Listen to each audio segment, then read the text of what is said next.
Deep Water. About the author William Douglas, 1898 to 1980, was born in Maine, Minnesota. After graduating with a Bachelor's of Arts in English and Economics, he spent 2 years teaching high school in Yakima. However, he got tired of this and decided to pursue a legal career. He met Franklin D. Roosevelt at Yale and became an advisor and friend to the president. Douglas was a leading advocate of individual rights. He retired in 1975 with a term lasting 36 years and remains the longest-serving justice in the history of the court. The following excerpt is taken from Of Men and Mountains by William O. Douglas. It reveals how as a young boy William Douglas nearly drowned in a swimming pool. In this essay he talks about his fear of water and thereafter how he finally overcame it. Notice how the autobiographical part of the selection is used to support his discussion of fear. It had happened when I was 10 or 11 years old. I had decided to learn to swim. There was a pool at the YMCA in Yakima that offered exactly the opportunity. The Yakima River was treacherous. Mother continually warned against it, and kept fresh in my mind the details of each drowning in the river. But the YMCA pool was safe. It was only 2 or 3 feet deep at the shallow end. And while it was 9 feet deep at the other, the drop was gradual. I got a pair of water wings and went to the pool. I hated to walk naked into it and show my skinny legs. But I subdued my pride and did it. From the beginning, however, I had an aversion to the water when I was in it. This started when I was 3 or 4 years old and father took me to the beach in California. He and I stood together in the surf. I hung on to him. Yet the waves knocked me down and swept over me. I was buried in water. My breath was gone. I was frightened. Father laughed. But there was terror in my heart at the overpowering force of the waves. My introduction to the YMCA swimming pool revived unpleasant memories and stirred childish fears. But in a little while I gathered confidence. I paddled with my new water wings, watching the other boys and trying to learn by aping them. I did this 2 or 3 times on different days and was just beginning to feel at ease in the water. When the misadventure happened, I went to the pool when no one else was there. The place was quiet. The water was still, and the tiled bottom was as white and clean as a bathtub. I was timid about going in alone, so I sat on the side of the pool to wait for others. I had not been there long when in came a big bruiser of a boy. Probably 18 years old. He had thick hair on his chest. He was a beautiful physical specimen, with legs and arms that showed rippling muscles. He yelled, "Hi, skinny, how'd you like to be ducked?" With that he picked me up and tossed me into the deep end. I landed in a sitting position, swallowed water, and went at once to the bottom. I was frightened, but not yet frightened out of my wits. On the way down I planned, when my feet hit the bottom, I would make a big jump, come to the surface, lie flat on it, and paddle to the edge of the pool. It seemed a long way down. Those 9 feet were more like 90. And before I touched bottom my lungs were ready to burst, but when my feet hit bottom I summoned all my strength and made what I thought was a great spring upwards. I imagined I would bob to the surface like a cork. Instead, I came up slowly. I opened my eyes and saw nothing but water that had a dirty yellow tinge to it.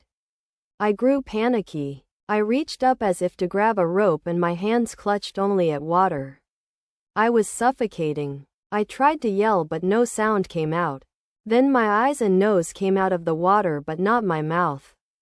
I flailed at the surface of the water, swallowed and choked. I tried to bring my legs up, but they hung as dead weights.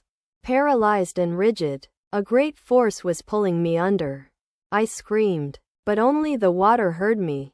I had started on the long journey back to the bottom of the pool. I struck at the water as I went down, expending my strength as one in a nightmare fights an irresistible force. I had lost all my breath. My lungs ached. My head throbbed. I was getting dizzy. But I remembered the strategy. I would spring from the bottom of the pool and come like a cork to the surface. I would lie flat on the water, strike out with my arms, and thrash with my legs. Then I would get to the edge of the pool and be safe. I went down, down, endlessly. I opened my eyes. Nothing but water with a yellow glow, dark water that one could not see through. And then sheer, stark terror seized me. Terror that knows no understanding. Terror that knows no control. Terror that no one can understand who has not experienced it. I was shrieking underwater. I was paralyzed underwater, stiff, rigid with fear. Even the screams in my throat were frozen. Only my heart, and the pounding in my head, said that I was still alive. And then in the midst of the terror came a touch of reason. I must remember to jump when I hit the bottom. At last I felt the tiles under me. My toes reached out as if to grab them. I jumped with everything I had. But the jump made no difference. The water was still around me. I looked for ropes, ladders, water wings. Nothing but water. A mass of yellow water held me. Stark terror took an even deeper hold on me. Like a great charge of electricity. I shook and trembled with fright. My arms wouldn't move. My legs wouldn't move. I tried to call for help. To call for mother. Nothing happened. And then, strangely, there was light. I was coming out of the awful yellow water. At least my eyes were. My nose was almost out too. Then I started down a third time. I sucked for air and got water. The yellowish light was going out. Then all effort ceased. I relaxed. Even my legs felt limp. And a blackness swept over my brain. It wiped out fear. It wiped out terror. There was no more panic. It was quiet and peaceful. Nothing to be afraid of. This is nice. To be drowsy. To go to sleep. No need to jump. Too tired to jump. It's nice to be carried gently. To float along in space. Tender arms around me. Tender arms like mother's. Now I must go to sleep.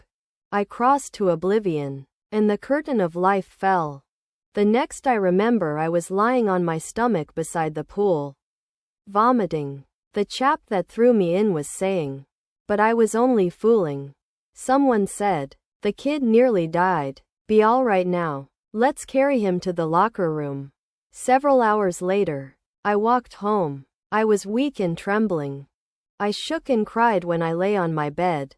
I couldn't eat that night. For days a haunting fear was in my heart. The slightest exertion upset me, making me wobbly in the knees and sick to my stomach. I never went back to the pool. I feared water. I avoided it whenever I could. A few years later, when I came to know the waters of the Cascades, I wanted to get into them. And whenever I did, whether I was wading the Tieton or bumping river or bathing in warm lake of the Goat Rocks, the terror that had seized me in the pool would come back. It would take possession of me completely. My legs would become paralyzed. Icy horror would grab my heart. This handicap stayed with me as the years rolled by. In canoes on Maine lakes, fishing for landlocked salmon. Bass fishing in New Hampshire. Trout fishing on the Deschutes and Metolius in Oregon. Fishing for salmon on the Columbia. At Bumping Lake in the Cascades, wherever I went, the haunting fear of the water followed me. It ruined my fishing trips. Deprived me of the joy of canoeing, boating, and swimming. I used every way I knew to overcome this fear. But it held me firmly in its grip. Finally, one October, I decided to get an instructor and learn to swim. I went to a pool and practiced 5 days a week, an hour each day. The instructor put a belt around me. A rope attached to the belt went through a pulley that ran on an overhead cable. He held on to the end of the rope, and we went back and forth across the pool, hour after hour, day after day, week after week. On each trip across the pool, a bit of the panic seized me. Each time the instructor relaxed his hold on the rope and I went under. Some of the old terror returned and my legs froze. It was 3 months before the tension began to slack. Then he taught me to put my face under water and exhale. And to raise my nose and inhale. I repeated the exercise hundreds of times. Bit by bit I shed part of the panic that seized me when my head went under water. Next he held me at the side of the pool and had me kick with my legs. For weeks I did just that. At first my legs refused to work.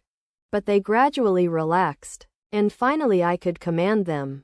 Thus, piece by piece, he built a swimmer, and when he had perfected each piece, he put them together into an integrated whole.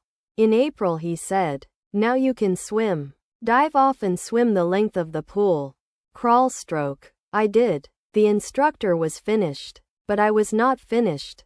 I still wondered if I would be terror-stricken when I was alone in the pool. I tried it. I swam the length up and down. Tiny vestiges of the old terror would return. But now I could frown and say to that terror, "Trying to scare me, eh? Well, here's to you. Look." And off I'd go for another length of the pool. This went on until July. But I was still not satisfied. I was not sure that all the terror had left.